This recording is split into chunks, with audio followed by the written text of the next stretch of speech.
Hey, what's going on guys? Welcome back to Bringing the Vision video. What I guess today is the only PvE build you need for the new global event.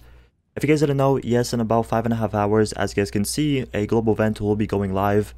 It is called Strike. If you want to know more details about it, I would recommend checking out my video I did post earlier today. I talked about like the modifiers, the gear sets, and stuff like that. So if you are curious, there will be a link in the description below.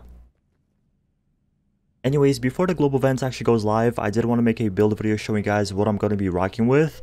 I made a video like this on the first global event and the second one. A lot of you guys said it helped you out. It was a really good and reliable video, so I was like, you know what?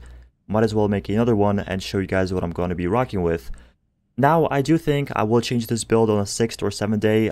Most likely, I will get bored out of it.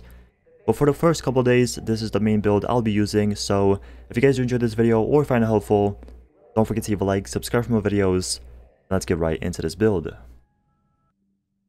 So without further ado, this is the build I'll be rocking with. Now yes, it is a shield build in my opinion for this global event with the modifiers. A shield build or something like a Deadeye build or something you'll be in cover a lot is really good. If you guys don't know, one of the modifiers is when you take damage, it pretty much makes a small explosion on you. The more damage you take, the more explosions on your body will occur. So you want to protect yourself, and in my opinion, using a shield will really give you that. And if you're playing solo with a team, whatever the case is, using a shield build can never be wrong. So really quickly, I'm going to show you guys what I'm using on the gun. Keep in mind, I am using the house. If you don't have this, it is okay. You can use something like the AUG, MP7, anything like that will work perfectly. The only thing you really might have to do is change some of your talents. But really quickly, what I have on mine is Hurried, Deadly, and the Card Counter Exotic talents. If you are using something like a normal high-end SMG, I would recommend going for Responsive, Deadly, and Destructive, or like Responsive, Deadly, Unforgiving, or Responsive, Unforgiving, Destructive, something like that, something with a little bit more enemy armor damage since it is PvE, and also something like Unforgiving might be really useful since you do have a lot of health and a lot of stamina on this build.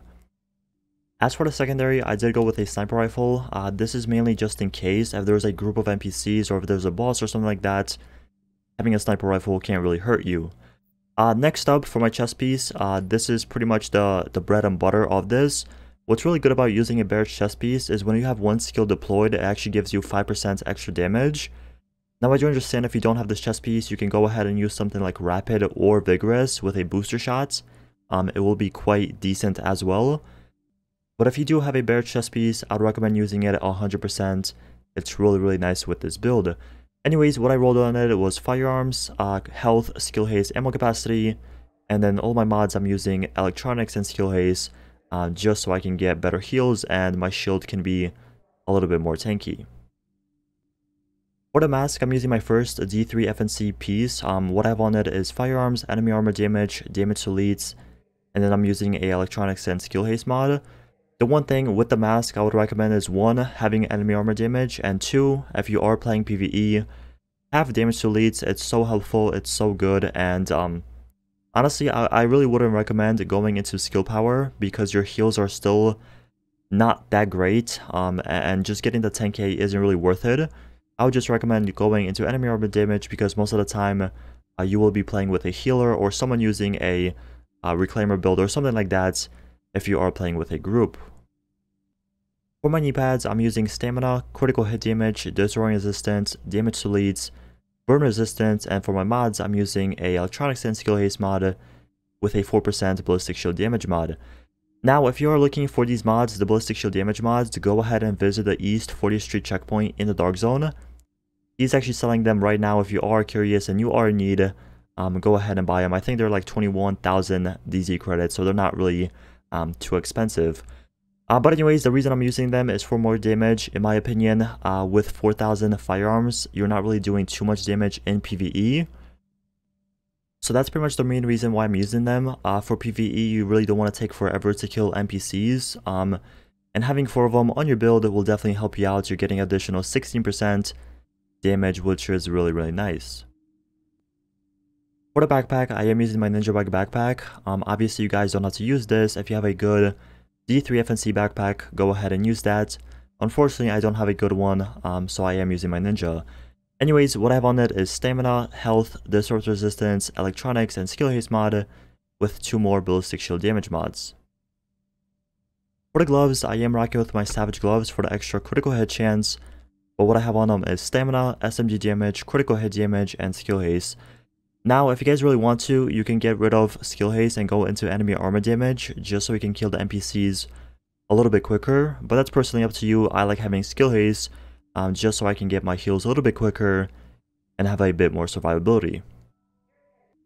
Finally, for the holster, I do have skill haste, once again, just so I can get my heals a little bit quicker. And then last mod I'm using is another ballistic shield damage mod for the extra damage. So anyways, that's pretty much it for the video. The final thing I do want to show you guys really quickly are the weapon stats and pretty much character stats. So weapon damage, I'm sitting at 16.7k, critical hit chance 37% because the 7% from Savage Gloves, 124% critical hit damage, headshot damage. Really quickly for my health, I'm sitting at 318, which is really nice, especially since I do have a shield protecting me at all times. For skill haste, I'm sitting at 38%, and then I guess the final thing I do want to show you guys is my enemy armor damage, which is right here. So I only have 8%, unfortunately, and then I also have 26% damage to elite. So overall, I can improve on the enemy armor damage. You can obviously get a little bit higher, depends how you roll your gear. But in my opinion, that's the best for me right now, and that's pretty much what I'm going to be rocking with. So that is it for the video. Thank you guys so much for watching. If you have any questions, feel free to ask in the comment section below. I respond to all my comments. But once again, thank you so much for watching, and I'll see you guys in the next one.